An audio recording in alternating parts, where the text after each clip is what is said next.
కోహ్లీ చేసింది తప్పు, కోహ్లీ చేసింది కరెక్టే. ఈ రెండిట్లో ఒక్కటి కామెంట్ చేయండి. నేను ఛానల్ లైక్ చేయండి, సబ్స్క్రైబ్ చేయండి ఇవేం అడగట్ల. నాకు కావాల్సింది ఒకే ఒక కామెంట్. నిజంగా క్రికెట్ లవర్స్ ఏమనుకుంటున్నారు కోహ్లీ బిహేవియర్ గురించి, హెడ్‌తో జరిగినటువంటి గొడవ గురించి?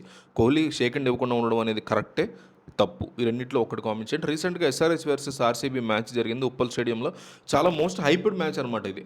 సో, ఈ మ్యాచ్ గురించి ఎస్ఆర్‌హెచ్ ఫ్యాన్స్, ఆర్‌సీబీ ఫ్యాన్స్ మొదటి నుంచి భారీ లెవెల్‌లో గొడవలు పడుతూనే ఉన్నారు. ఈ మ్యాచ్‌లో హై వోల్టేజ్ లెవెల్‌లో కోహ్లీ అలాగే హెడ్ మధ్య జరిగినటువంటి గొడవ మ్యాచ్ జరిగిన తర్వాత కోహ్లీ హెడ్‌కి ట్రావిస్ హెడ్‌కి షేక్ హ్యాండ్ ఇవ్వకుండా వెళ్ళిపోవడం అనేది సోషల్ మీడియాలో ఒక పెద్ద డిస్కషన్‌గా మారింది. అసలు ఏం జరిగిందంటే ఫస్ట్ బ్యాటింగ్ చేసినటువంటి Sunrisers Hyderabad Abhishek Sharma 56 runs కొట్టాడు. ఇషాంత్ కిషన్ 79 రన్స్ కొట్టాడు. క్లాసెన్ ఇరగదీసి 51 కొట్టాడు.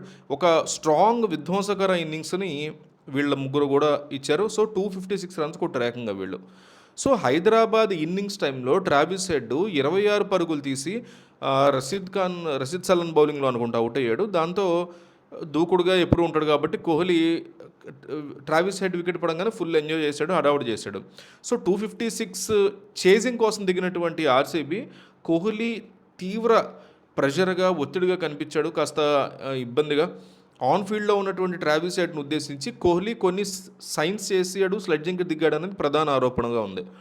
సో హెడ్ జనరల్గా ఈ సీజన్లో ఏం చేస్తున్నాడంటే ఇంపాక్ట్ ప్లేయర్గా వచ్చేసి బ్యాటింగ్ చేసేసి వెళ్ళిపోతున్నాడు. బౌలింగ్ అనేది చేయట్లేదు పెద్దగా, ఫీల్డింగ్ పెద్దగా చేయట్లే. సో ఆ ఉద్దేశంతో కోహ్లీ అతని వైపు చూపిస్తూ ఇంపాక్ట్ ప్లేయర్ నువ్వు అంటూ సైకిల్ చేస్తూ వెటకారం చేయడం, స్లెడ్డింగ్ చేయడం చేశాడు, స్టార్ట్ చేసిన కోహ్లీ అని అలిగేషన్ ఉంది.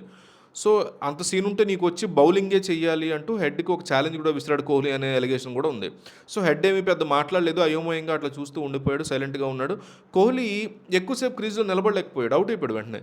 సో కేవలం 15 రన్స్ మాత్రమే చేసి షకీబ్ హుస్సేన్ వేసినటువంటి స్లోవర్ డెలివరీకి భారీ షాట్ ఆడబోయి రవిచంద్రన్కి క్యాచ్ ఇచ్చేసి స్మరణ రవిచంద్రన్కి అవుట్ అయిపోయాడు. కోహ్లీ అవుట్ అయిపోయి వెళ్ళిపోతున్నటువంటి టైంలో ట్రావిస్ హెడ్ చప్పట్లు కొడుతూ నువ్వు అవుట్ అయిపోయావు బ్రదరు, నేను కనీసం బౌలింగ్ వద్దాం అనుకున్నాను, వచ్చేలోపే నువ్వు అవుట్ అయిపోయావు, ఇట్లా అయితే ఎట్లా, అప్పుడే నువ్వు పెవిలియన్కి వెళ్ళిపోతున్నావు అన్నట్టుగా కోహ్లీని ఉద్దేశం ట్రావిస్ హెడ్ అన్నాడు అనేది కూడా ఒక ఎలిగేషన్గా ఉంది. సో హెడ్ ఇట్లా మాట్లాడాడు కాబట్టి కోహ్లీ చాలా కోపం వచ్చింది అనే ఒక డిస్కషన్ నడుస్తుంది. సో మ్యాచ్ లాస్ట్లో అంతా అయిపోయిన తర్వాత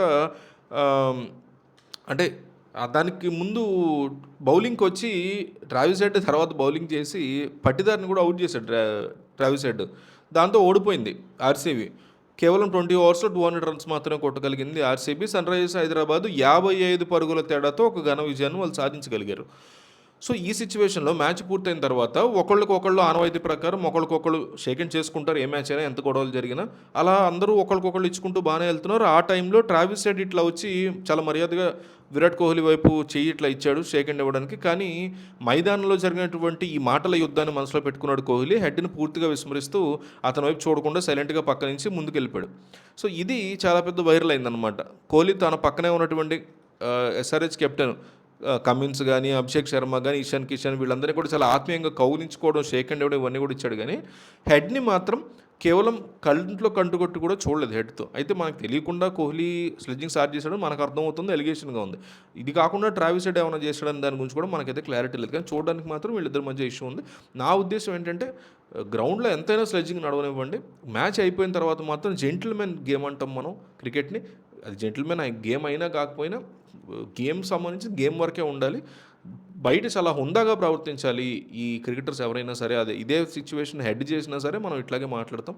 సో కోహ్లీ చేసింది నా దృష్టిలో అయితే కరెక్ట్ కాదు అనిపించింది. లేదు తెర వెనక ఇంకేదో జరిగింది అనేటువంటి ఏదన్నా ఉన్నా సరే అది కూడా బయట పెట్టాల్సినటువంటి బాధ్యత ఆర్సీబీ మేనేజ్మెంట్ మీద, కోహ్లీ మీద ఉంటుంది. ఎంత దారుణమైన స్లెడ్జింగ్ జరిగిన ఆస్ట్రేలియా ఇండియా మధ్య కూడా రకరకాల స్లెడ్జింగ్లు జరిగేవి గతంలో. మేము చూసినప్పుడు గంగూలీని విపరీతంగా స్లెడ్జింగ్ చేసేవారు. బయటకు వచ్చిన తర్వాత అంతే జెంటిల్మెన్గా, అంతే హుందాగా ప్రవర్తించేవాడు ఆయన. ఆస్ట్రేలియా రిక్ పాంటింగ్ లాంటి కూడా అంతే హుందాగా ప్రవర్తించారు. అది ఉండాలి, అది మెయింటైన్ చేసుకోవాలి. అది గేమ్ వరకే అనేది ఒక హెల్దీ కాంపిటీషన్ని ఎంకరేజ్ చేస్తుంది. అట్లా కాకుండా బయట కూడా అగ్రెషన్ని కంటిన్యూ చేయడం అనేది ఫ్యాన్స్ మెదడుల్లో ఒక విషాన్ని నింపేస్తుంది. ఇప్పటికే సిఎస్కే అండ్ వేరే టీమ్స్ మ్యాచ్లప్పుడు గొడవలు జరుగుతున్నాయి గ్రౌండ్లో, స్టేడియంలో చాలా వరస్ట్గా. ఎస్ఆర్హెచ్ ఆర్సీబీ మ్యాచ్ అప్పుడు కూడా కొంతమంది తొడలు కొట్టడం, ఎస్ఆర్హెచ్ వాళ్ళు ఆర్సీబీ వాళ్ళు తొడలు కొట్టడం, అమ్మాయిలు అబ్బాయిలు కూడా అసలు చాలా ఏదో కొంప మునిగిపోయి దేశంలో యుద్ధంకి వెళ్తున్నట్టు మనం ఏదో వాళ్ళతో చాలా వరస్ట్గా అనిపిస్తుంది ఈ అట్మాస్ఫియర్. అలాంటి చోట కోహ్లీ లాంటి ఆల్రెడీ ఈజే నా దృష్టిలో చాలా వరకు పర్ఫెక్ట్ పర్సన్. మరి అట్లాంటిది ఎందుకు ఇట్లా చేయాల్సొచ్చింది? అగ్రెషన్ చూపిస్తాడు గానీ బయట పెద్దగా చూపియడు. అట్లాంటిది చూపిస్తూ స్టార్ట్ చేశాడు.